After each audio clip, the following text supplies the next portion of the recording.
There is a hidden history that has been deliberately obfuscated from the peoples of the world, and that's why I am on the trail of the Nephilim.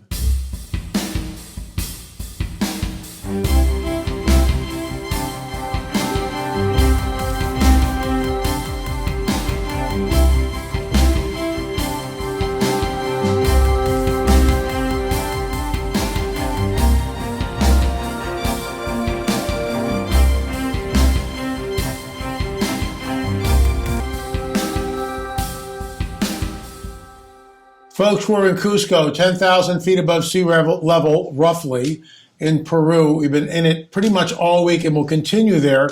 Today we'll hear from Brian Forrester as he looks at these incredible cyclopean stones, which are put together in ways that we still don't know how it was actually done. We'll get into that and so much more after a word from our sponsor, Virtual Shield. If you think today's technology is bad for privacy, virtual reality will be a nightmare.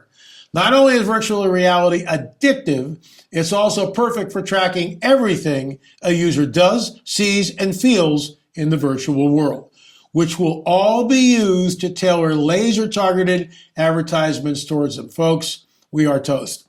Tech giants will continue to steal as much private information from you that they can. This is why I won't get online without Virtual Shield. Otherwise, my private data is vulnerable to tech companies and hackers. Virtual Shield VPN routes my data through encrypted virtual tunnels, which helps ensure no company or person can track me across the internet. I highly recommend Virtual Shield. Virtual Shield is offering 50% off plus a free 30-day trial for all new customers today. Just go to virtualshield.com/LA to start your free trial today. Folks, check it out, virtualshield.com/LA. I'll say it one more time, check it out. Because everything that we just talked about is absolutely true.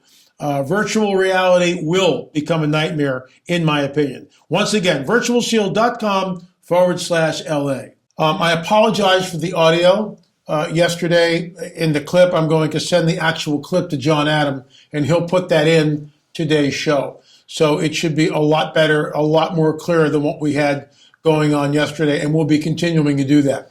It's a learning curve here in the studio, what can I tell you? But look at the stones here before I run the clip. Look at the stones. Look at how they're put together. Look at the joinery. How was this done? How was this done? And frankly, we don't know. Yesterday, I talked about the idea that the messengers, these interdimensional entities known as angels, can manipulate space, time, matter, and energy. And that's absolutely true in my opinion. That's what we see happening here. So let me run the clip and then I'll comment on it. Okay. Action.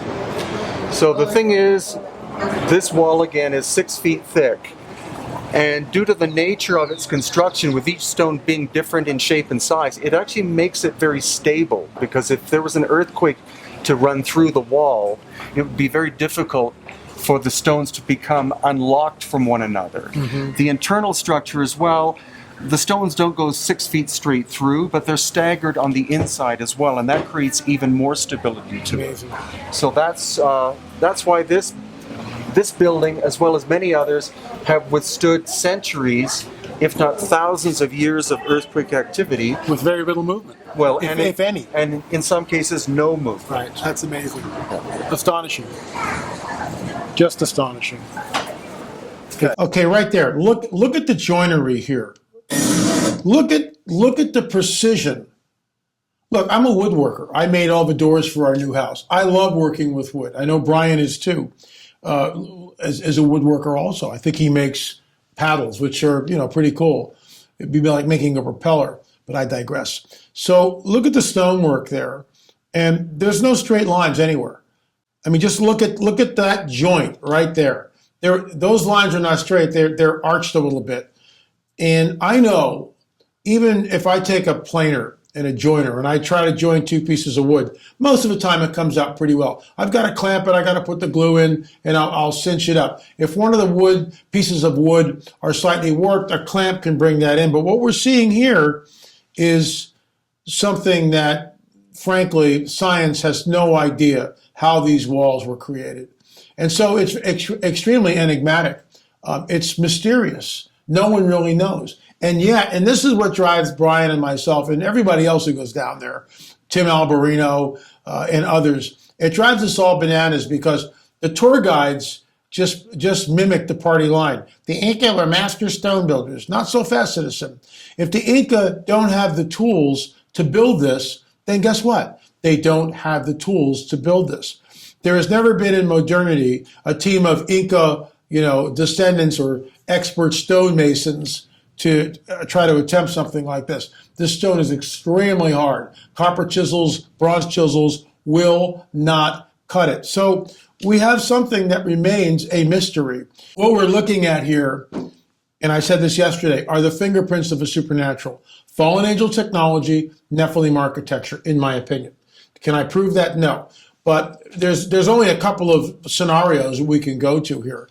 Either that this knowledge was somehow lost over the centuries, which I find incredibly hard to believe, or it was, ET that showed up and did it, extraterrestrial. And I'm not buying that for a minute either. So it leaves us with one other choice, and that would be fallen angel technology, Nephilim architecture. And this has never been duplicated. Could you do it in modernity? I've taken it to stonemasons. I've had engineers look at the complexity of the polygonal shapes being put together, again, with essentially the joints are perfect. The joints are perfect. And as Brian pointed out, the stone cuts, and we've seen this specifically up at Ollantaytambo, and we'll get to that eventually, but the stones are cut with such precision, it goes all the way through the wall. It's not just dressed like this in the front. When you see a cut, that goes all the way through the wall, and then the next stone, that cut goes and sits on top of it. There may be piezoelectric properties here because the weight of the stone and the polished edges, we don't know. And of course, we have really no idea what these structures were used for. When the Inca came into these sites in Peru, they stated on the record, and it's a matter of historical record, we don't know who built it. It was here when we got here. Stop right there. Let's go to Ohio in the United States, Ohio, Nurkahaya, where when the first white settlers came in to Ohio, they asked the Native American tribes, who built this mound work? Who built the Great Circle Mound? Who built the Octagon Mound? Who built this? Native Americans stated on the record, we don't know. It was here when we got here. So what we see happening way down in South America, in Peru, in CUZCO, is being mimicked up here in Ohio. There is a hidden history that has been deliberately obfuscated from the peoples of the world. If you want to know more, please go to streaming.lamarzulli.net. Streaming.lamarzulli.net. What are you waiting for? Most of this footage that we've been showing is from a clip in our Watcher series called The Secret Cosmic War. You can watch it for pennies on the dollar. Normally, if you buy the DVD, it's $20, but you can stream it. Instant gratification, by the way. So I want to move into our UFO report. Not much here, but watch what happens. It's a light in the sky. It's not a sundog. It's not a lens flare. There's a definite orb in the sky. Watch what happens.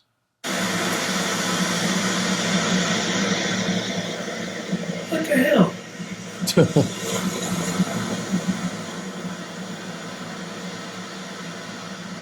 Okay, let's watch that again.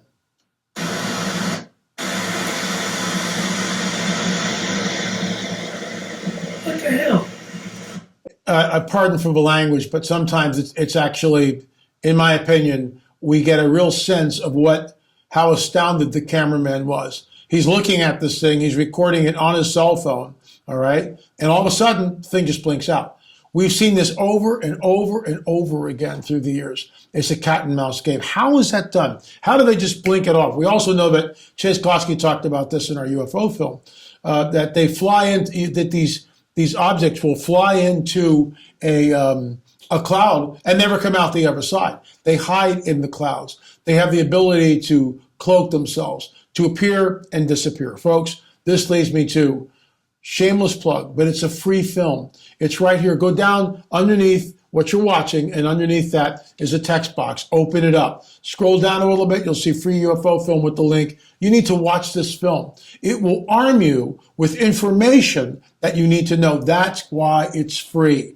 Because I truly believe we're in a window of time that's unprecedented. You need to watch this. You need to watch the film. We are working on 2, 3, and 4. There will be 4 films, maybe 5. I don't know. We'll see.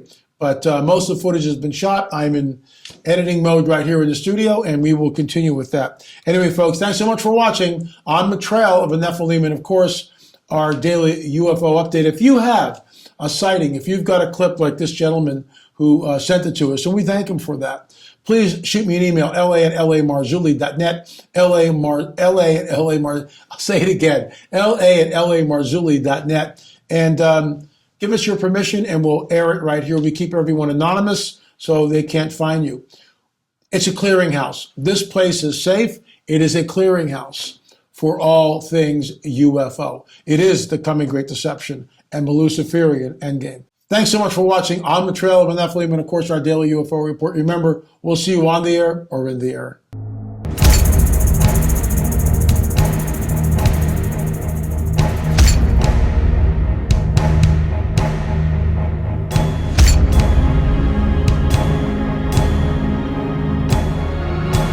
My name is Alan Matthews. I've seen a UFO. I've seen a UFO. And I saw a And I saw a UFO. UFO. A UFO.